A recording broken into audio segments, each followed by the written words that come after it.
Assalamualaikum warahmatullahi wabarakatuh. Apa kabar anak-anak ibu semuanya?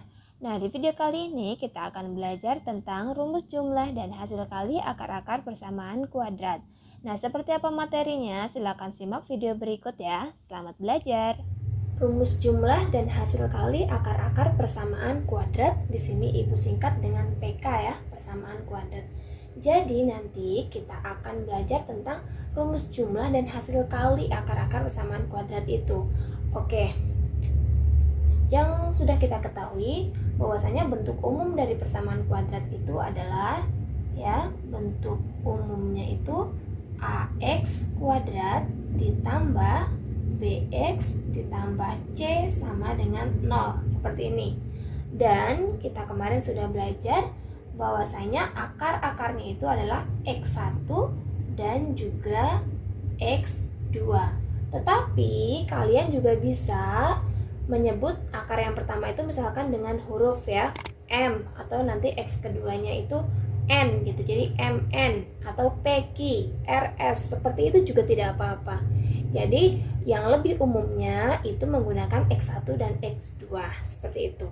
Langsung kita ke rumus jumlah ya, jumlah akar-akar persamaan kuadrat.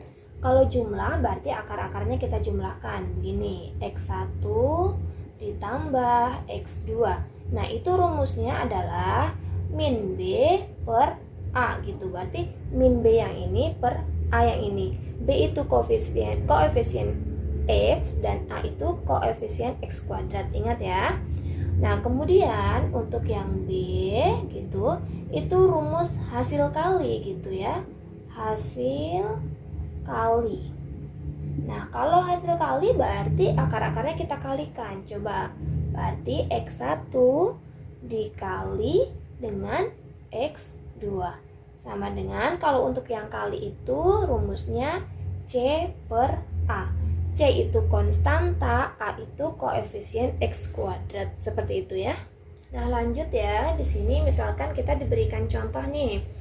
Ada sebuah persamaan kuadrat yaitu X kuadrat ditambah 6X dikurang 1 sama dengan 0. Nah, kita yang pertama disuruh menentukan jumlah hasil akar-akarnya gitu. Jumlah akar-akarnya berarti kan X1 ditambah X2. Tadi apa? Rumusnya adalah min B per A. Nah, seperti ini. Jadi kita yang pertama tentukan dulu A-nya berapa. A-nya adalah, nih koefisien dari X kuadrat itu adalah A, yaitu 1 ya. Kemudian B-nya berapa? B-nya adalah 6 gitu, koefisien dari X gitu. B sama dengan 6. Nah, di sini C-nya boleh ditulis, boleh tidak, karena kita tidak menggunakan C gitu ya. Kalau mau ditulis ya berarti C-nya sama dengan min 1. Tapi boleh tidak ditulis karena tidak kita gunakan. Oke, kita langsung lanjut lagi.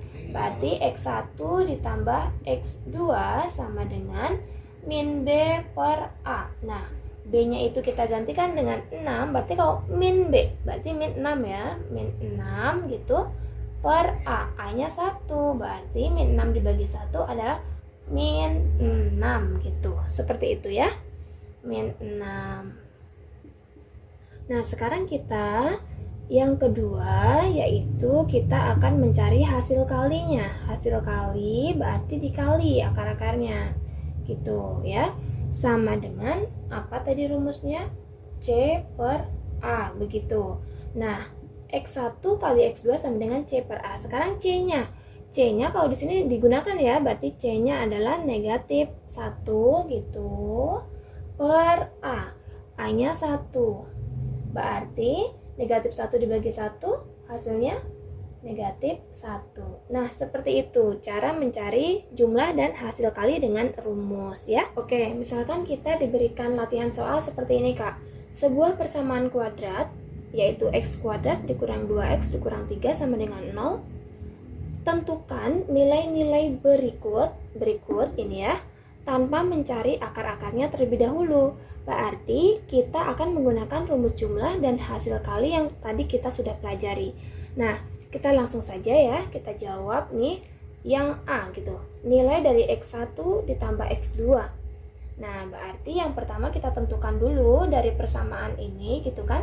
Dari persamaan ini. Oke, jawab A. A-nya itu koefisien X kuadrat, di sini 1.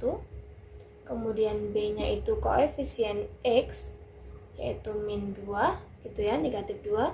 Dan yang ketiga, gitu, C-nya itu adalah negatif 3. Seperti ini. Kemudian kita lanjut, pertanyaan yang A tadi itu X1 ditambah X2 sama dengan kan tadi min B per A. Ya sudah, berarti min B nya adalah min 2. Nah ini min 2 gitu kan, min dari rumusnya, terus kemudian dari B itu sendiri begini dibagi A nya 1. Nah ya sudah, berarti di sini negatif dikali negatif itu positif ya, positif 2 dibagi 1 gitu, itu hasilnya adalah 2. Nah ini hasil untuk yang A, yaitu hasil untuk jumlah akar-akar persamaan kuadratnya. Hasilnya kita tulis di sini ya, 2. Sekarang kita ke yang B. B itu apa sih pertanyaannya? Yaitu hasil kali ya, hasil kali X1 kali X2. Tadi apa? X1 kali X2 itu C per A, begitu ya Kak. Nah C-nya itu negatif 3, A-nya itu 1. Maka untuk hasilnya adalah negatif 3 dibagi 1, negatif 3. Nah ini hasil untuk yang B, atau hasil untuk yang hasil kali akar-akarnya. Kita tulis di sini negatif 3. Seperti kemudian yang C. Yang C itu X1 kuadrat ditambah X2 kuadrat. Ini seperti penjumlahan Kak. Yang ini seperti yang rumus jumlah tadi ya.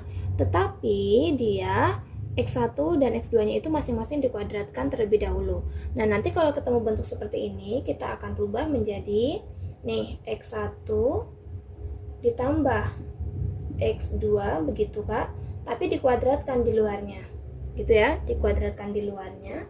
Nah, nanti agar ruas kiri dan ruas kanan itu nilainya tetap sama, di sini dia harus dikurang dengan 2x1 x2 gitu.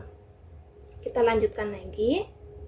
Sama dengan gitu, x1 ditambah x2, kita tadi udah tahu hasilnya yaitu 2. Berarti 2 kuadrat gitu ya, dikurang 2 dikali x1 kali x2 nya negatif 3 begitu.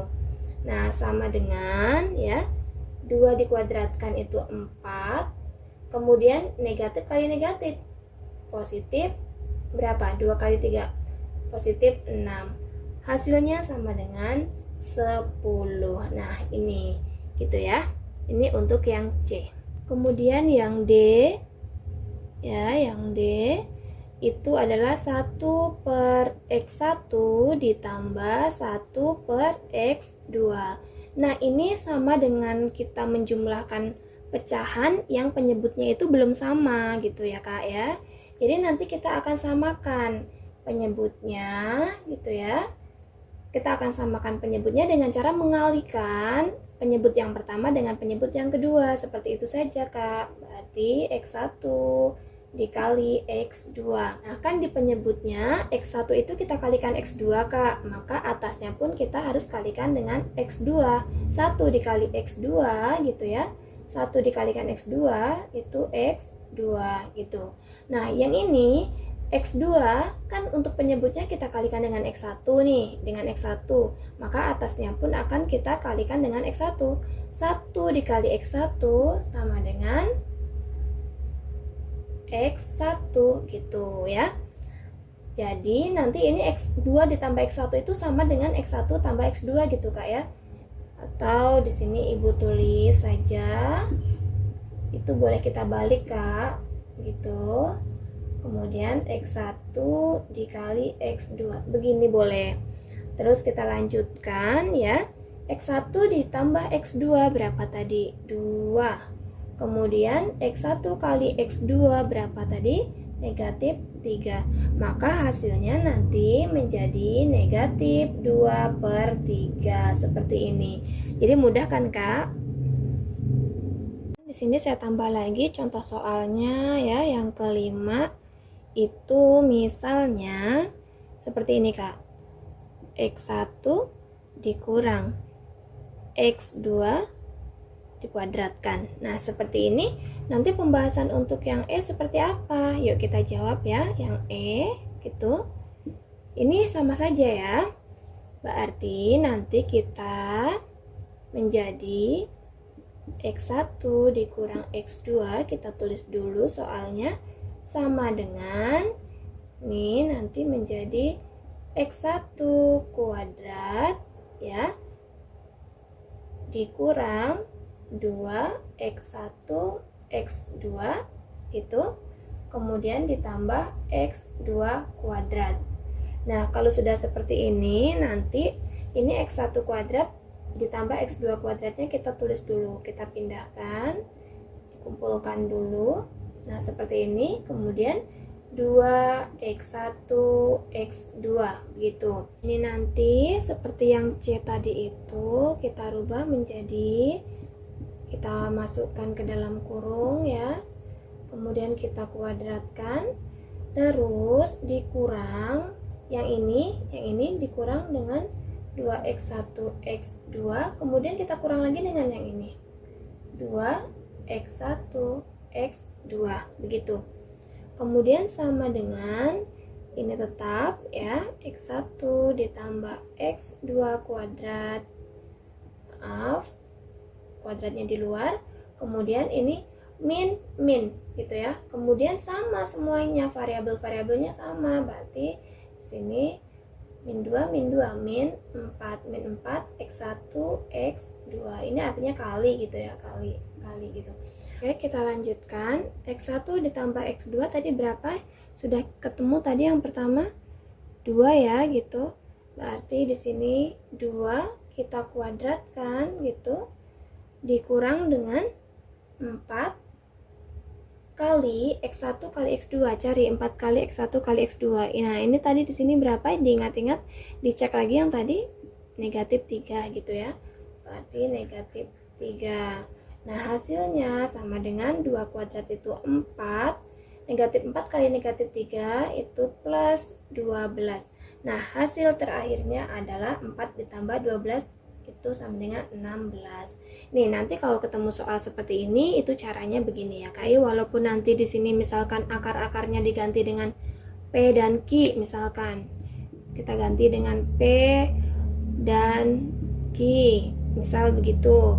Terus di sini diganti bukan X1 lagi, bukan X2 lagi, tapi P dan Q. Itu caranya sama saja ya Kak ya, itu hanya namanya saja yang dirubah, tapi untuk semuanya itu tetap sama. Seperti itu. Terima kasih. Assalamualaikum.